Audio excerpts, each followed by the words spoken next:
Welcome to Game Tato. This is Dustin the Grinch, and I'm the guy that's gonna give you this candid couch experience that's all about games. Now, if you look behind me, you could see I care about games. There's enough of a collection here, and this is just a small piece of the collection. And I want to just start talking about passion for games, what games are great, and why I care about games so much. And it's probably because I never got to have them when I was a little kid. I was always that kid renting games because your parents would never let you buy them. They were like $60 to $80 when I was a child to get some of these NES or Super Nintendo cartridges. I was always the late kid to the game and had to wait and have some antiquated hardware, and it sucked. So I think that's why when I got a little bit older and I started making some serious money, I said, you know what? I need to have that ultimate living room. I need to have all the games that I lost, all the games that I ever wanted, and get them back. And that's what this channel is kind of really driving towards. This candid experience of collecting and showing passion for games and how much joy they brought me from my childhood onto now, and even leading me on to the creation of my own game. And I just don't have enough time to actually finish it. That's why this YouTube is here as a way to kickstart and make money to make my game a reality. And I love games that much. It's all I want to do. I just want to play them. I was at work today just imagining Call of Duty and just raping somebody's booty. What can I say? You know, I suck. I'll probably be posting some footage because I'm a newbie. I haven't played for 3 years. I got out of the franchise. You know, I played a little bit of Ghosts. I played the Alien mode. I thought that was cool. But when you got onto Advanced Warfare, Infinite Warfare, I was like, man, this is too much. I already got Titanfall 2. How about I play that and then rock with some mechs? But here we are. I got an Xbox One X.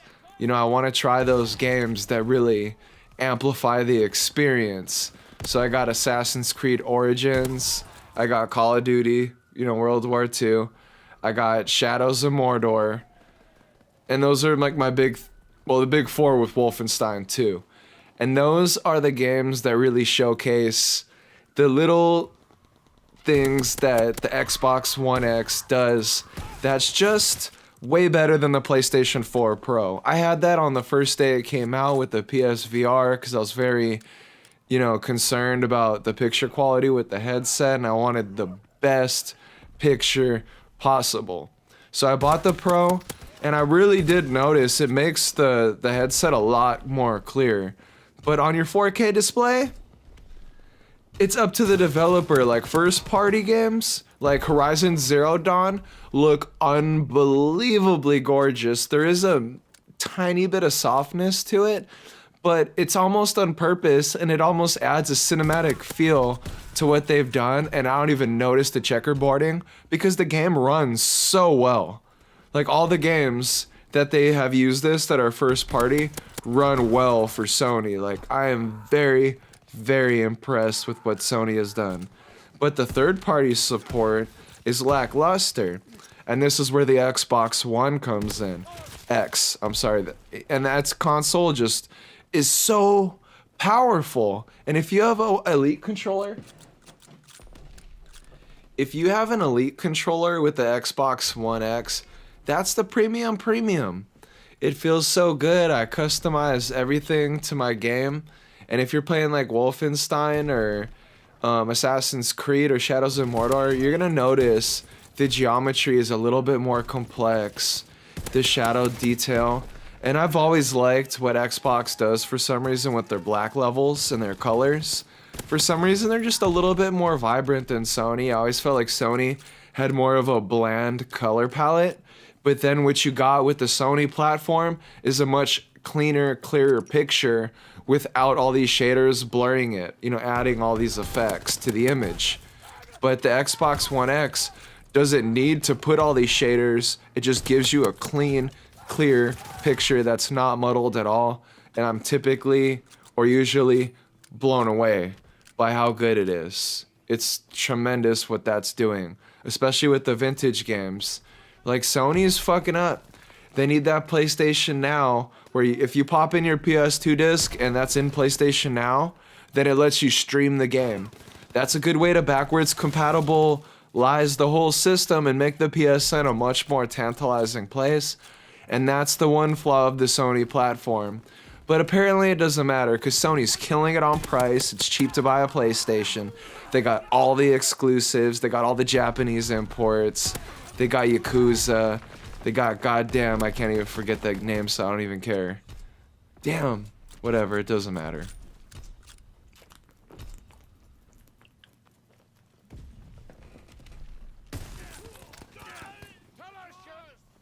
But Sony just has all the Japanese exclusive games. And it's so unbelievable that Sony has formed this niche that even Nintendo can't catch up with.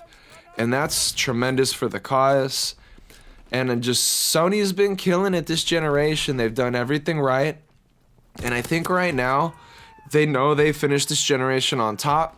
With price drops, they can go on to sell 100 million units easy on the PlayStation 4 generation.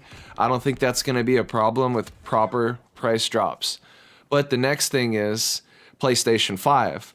Now, this console is going to need to be basically finished right now. Low-key, PlayStation 5 is already done. Sony already has their dev kits and they're sending them out now, and they're probably gonna do an x86 architecture. I mean, that's almost a guarantee, and it's gonna have a Ryzen chipset because games haven't been able to evolve this generation. They're basically very similar to PS3 games, and that's a problem. You can't be having this.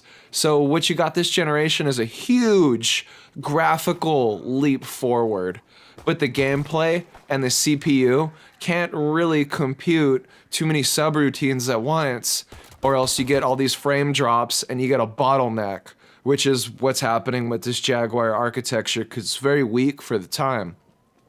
So what they've done is make very simple games with very simple geometry that you see. Like, they'll make some crazy static meshes and the artists will paint the whole game, but in the reality of the game, it's a very low geometric game, and then they just put this veneer of good-looking graphics over this shitty-looking game that's running on whack subroutines.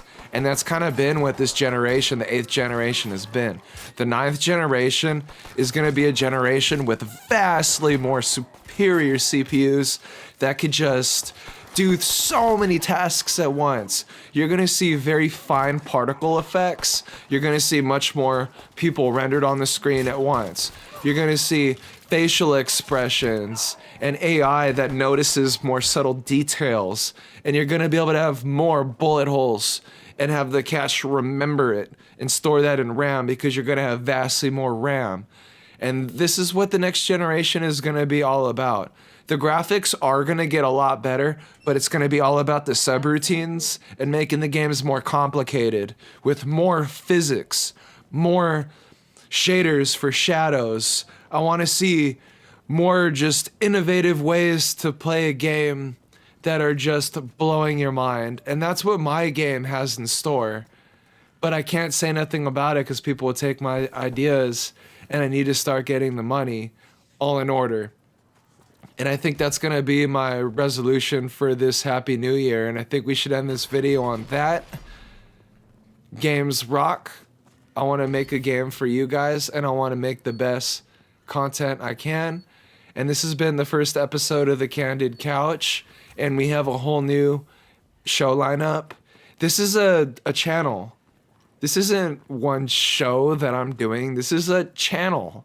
And it took a long time to plan and really push myself to make really good content for you guys and girls, the few girls that are watching, to really push myself. So the new lineup for 2018 is this, and I'll be brief. I got my paper right here.